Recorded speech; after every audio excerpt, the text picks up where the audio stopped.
Welcome back. The program is Mandate 2015, and joining us on the program now we have Mr. Nelson Ekujumi, who's a political affairs analyst. You're welcome, Mr. Nelson. Thank you very much, and good day to our viewers. Welcome. Yep. How are you, Mr. Ekujumi? The presidential election has come and gone with so many issues to talk about it. Well, in your view, we just watched somebody who spoke about the card readers. He was disenfranchised, he couldn't wait and all of that. This is just one of so many issues we have fall out of the presidential election. In your assessment, did you vote? I voted. You voted. Yeah. What's your assessment of the Well, my assessment of it was that, like human beings in all things, we expect perfection. But unfortunately, we should realize that we can never be perfect like God. There were initial hiccups, like the poor logistics by INEC. They arrived at polling units late. And even when they came, in some instances, you discovered that they were not with the result sheets. And you and I know very well. Ballot papers. No, result sheets, not ballot papers. Okay. Yeah. You and I know very well that under the law, under the Electoral Act, whatever exercise that must have taken place at the polling units without the result sheets is not concluded. Amounts to nullity. It means no election took place. That is the final seal. That is the certificate of participation by the parties as well as the electors. So unfortunately, we witnessed those situations in some polling units, and that is the cause of the Hula Balu in Rivers State, in Akwa Ibom, and some parts of Imo State, whereby they didn't come with the result sheets. So the reason for that we wouldn't know, except that it was not good enough. The e-card reader, because of the fact that these were ad hoc staff, one could understand, but one would have expected them to have been trained properly, that when they get to the polling units, that they should remove the nylon seal on the e-card reader lenses, which was responsible for the major problems we had in the e-card reader not working well initially. But when that information went round, we saw that the e-card reader worked, and for us, this is a welcome development, because we must always try to improve on how we do things, so as to make for a credible process. We have seen that with the e-card reader, it authenticates you as the original owner of the PVC. By the thumbprint identification, it tells us that you are the owner of that card. And when the electoral officer checks the register and finds your name there, definitely you can vote. You and I know very well that democracy is based on this principle of one man, one vote, one woman, one vote. So in as much as we had some challenges initially, I think by and large, if we look at the overall, INEC has done well, but there's still room for improvement. There's room to correct the recurring lapses that we saw. And I only hope immediately we are through with these 2015 general elections, we'll start preparations for the next general elections in 2019 as early as possible. So that we won't wait again until... We won't wait until the last minute, and all of us running helter-skelter, pointing out... Yes, we find out that in many of the centers, the INEC ad hoc staff eventually had to resort to using voters' registers to accredit voters. Manually. Not in many of the centers. Many of the centers. Not in many of the centers. Even the INEC chairman gave a graphic percentage of it, that out of about 150,000 e-card reader, they only had that problem with 375, which was, if you look at the computation percentage-wise, it was just about 0.25%.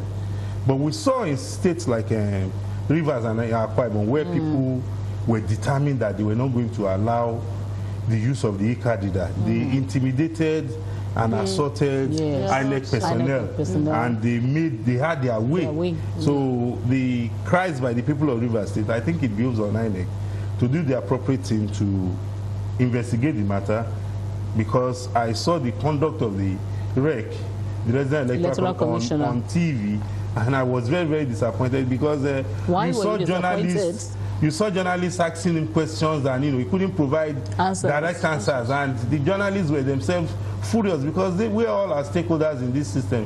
And we want a transparent, credible system. And when people have taken the laws into their hands, because INEC is the only body empowered by the Constitution to conduct elections. INEC sets the guidelines. It is not for you as a political party or as a voter to say when INEC brings one method that you say you won't use it, that it won't work, that it is your will that will.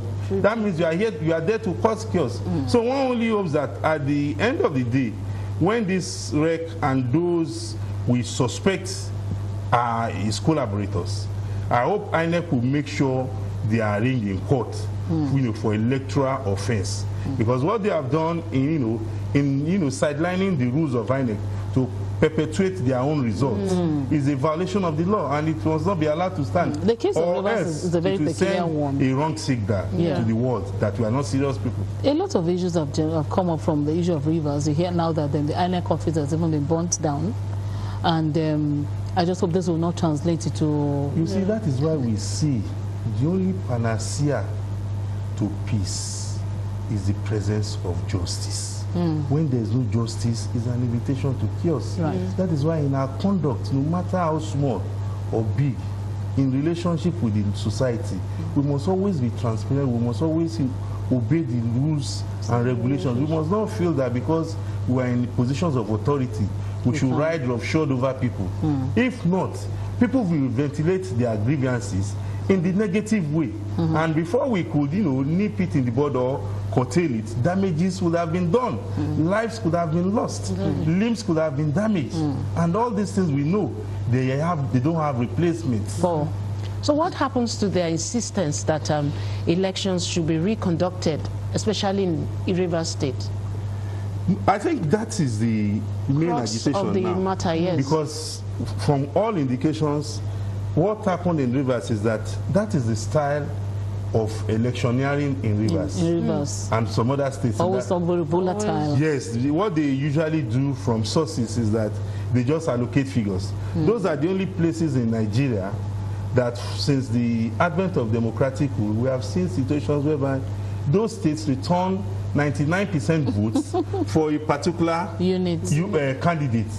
It is only in those states that you see a voters register of 500 voters, and at the end of the day, the whole 500 people will vote for one particular candidate. That is how it happens in those areas. And that is why they are yet to imbibe this new culture, this new culture of transparency that INEC, realizing all these shortcomings of the electoral system, is putting in place measures that will make the system more credible. That is why today, I was very happy when I read in the Punch, in one of the newspapers, that the American ambassador said that the PVC used in Nigeria is even better than what they have in US, and they are going to replicate it. It's a welcome development. It shows that we are moving forward, and the only way to go is forward.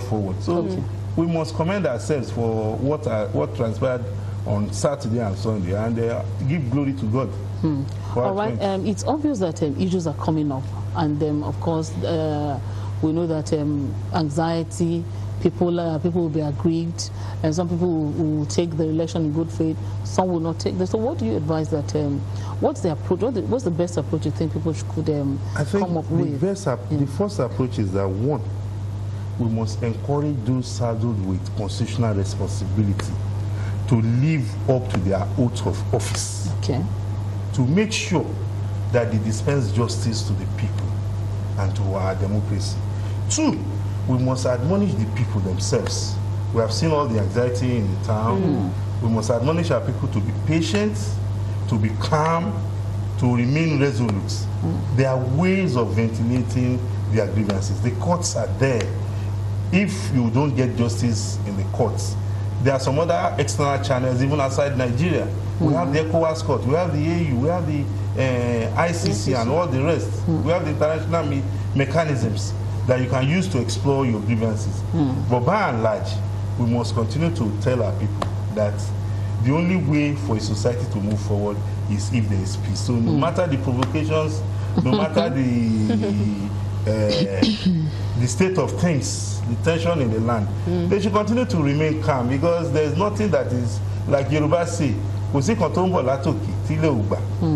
that will fall from heaven that the ground cannot contain. So the people should just remain calm, patient, just hope for the best. They should yeah, I know we are people who act first before thinking that there are places like the court that we can take our grievances to, you know, and we already have issues of reactions here and there, and you are saying now that we should be more prompt to take our issues to some of these judicial bodies and all that. You see, if people after all these reactions, can this still be reverted to? It can be reverted if the people want it to be. You see, the people taking the law into their hands is because of their lack of faith in the system, and it is not good for any society.